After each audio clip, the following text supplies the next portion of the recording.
Hello बच्चों, let's read the question. कह रहा which of the following relations is correct for solutions. Okay बच्चे, चार रिलेशन दे रखे हैं, इनमें से आपको करेक्ट वाला बताना है कौन सा रहेगा। तो देखो यहाँ पर नॉर्मेलिटी और मोलैरिटी के रिलेशन है बच्चों। नॉर्मेलिटी की अगर बात करें तो ये होता है बच्चों number of equivalents of solute divided by volume of solution in litre, ये होता है बच्चों। ओके, और अगर मोलैरिटी की बात करें तो ये होता है number of moles of solute divided by volume of solution in litre. Okay बच्चों, ये होता है। अब देखो बच्चों, नंबर ऑफ इक्विवेलेंट क्या होता है बच्चों, ये होता है बच्चों given weight upon equivalent weight. Okay बच्चों, और इक्विवेलेंट वेट होता है बच्चों आपका, जैसे यहाँ पर लिखेंगे बच्चों, ये होता है molecular weight divided by n factor. Okay बच्चों, और वेट अपॉन मोलिकुलर वेट क्या होता है बच्चों, ये होता है नंबर ऑफ मोल्स। ओके बच्चों, तो नंबर ऑफ इक्विवेलेंट हो जाता है number of moles multiplied by n factor. तो इसको आप क्या लिख सकते हो, n into n factor. Okay, solute के मोल्स है बच्चों यहाँ पर भी, ये भी। ओके बच्चों, volume of solution in litre.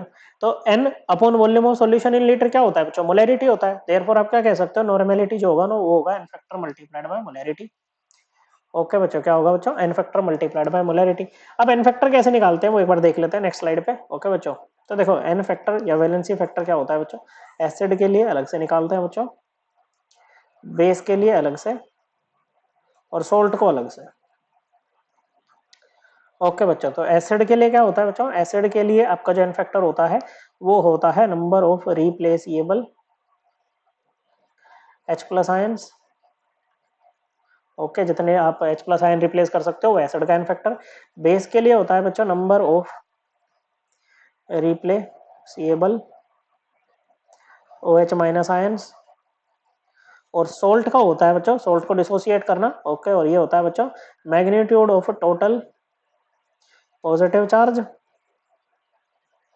Okay, या तो टोटल पॉजिटिव चार्ज का मैग्नीट्यूड ले लो या नेगेटिव चार्ज का, टोटल नेगेटिव चार्ज का मैग्नीट्यूड ले लो बच्चों।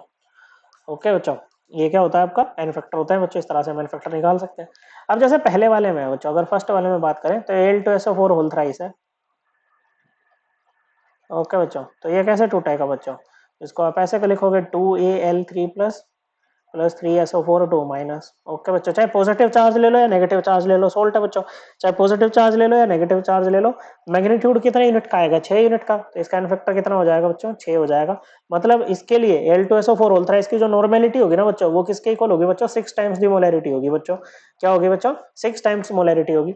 अब यहाँ पर क्या दे रखा है बच्चों, हमें ये दे रखा है कि 3 टाइम्स दी नॉर्मेलिटी ऑफ, या 3 normal solution, 3 normal Al2SO4 whole thrice solution is equals to 0.5 molar Al2SO4 whole thrice solution बच्चों।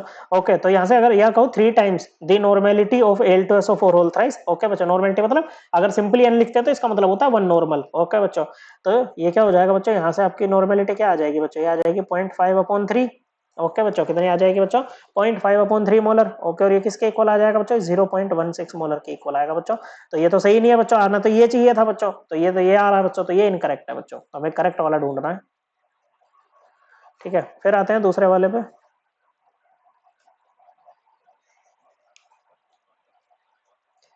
ओके बच्चों, दूसरे में H2SO4 एसिड है बच्चों। Okay, number of replaceable H plus ions, इसका क्या होगा बच्चों, एन फैक्टर होगा। तो 2 रिप्लेस हो रहे हैं तो इसका एन फैक्टर कितना आ जाएगा, 2 आ जाएगा बच्चों। तो इसकी जो नॉर्मेलिटी होगी वो 2 टाइम्स होगी मोलैरिटी के। यहाँ पर करते हैं बच्चों, यहाँ पर क्या है आपके पास में, जो 6n है वो किसके इक्वल है बच्चों, 3m के इक्वल है। ओके बच्चों, तो n क्या आ जाएगा बच्चों, 3/6m equal to 0.5m। Okay बच्चों, तो ये इनकरेक्ट हो गया बच्चों, आना क्या चाहिए था, आना तो ये चाहिए था अगर करेक्ट है तो, लेकिन ये तो गलत आ रहा बच्चों। ओके, तो ये भी आपका करेक्ट नहीं है, ये भी आपका क्या है, इनकरेक्ट है। तीसरे में है आपके पास में H3PO3।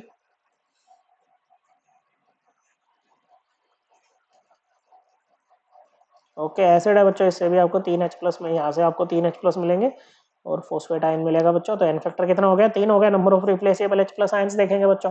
ओके, तो इसके लिए जो नॉर्मेलिटी होगी वो क्या होगी, 3 टाइम्स दी मोलैरिटी होगी बच्चों। अब यहाँ पर आपको क्या दे रखा है कि 1/3n जो है वो 1m के इक्वल है। तो यहाँ से नॉर्मेलिटी क्या आ जाएगी बच्चों, नॉर्मेलिटी 3 टाइम्स दी मोलैरिटी हो जाएगी बच्चों। बिल्कुल सही बात है। ओके, यही आना चाहिए था और यही आ रहा है, तो ये करेक्ट हो जाएगा बच्चों, तीसरा वाला करेक्ट है।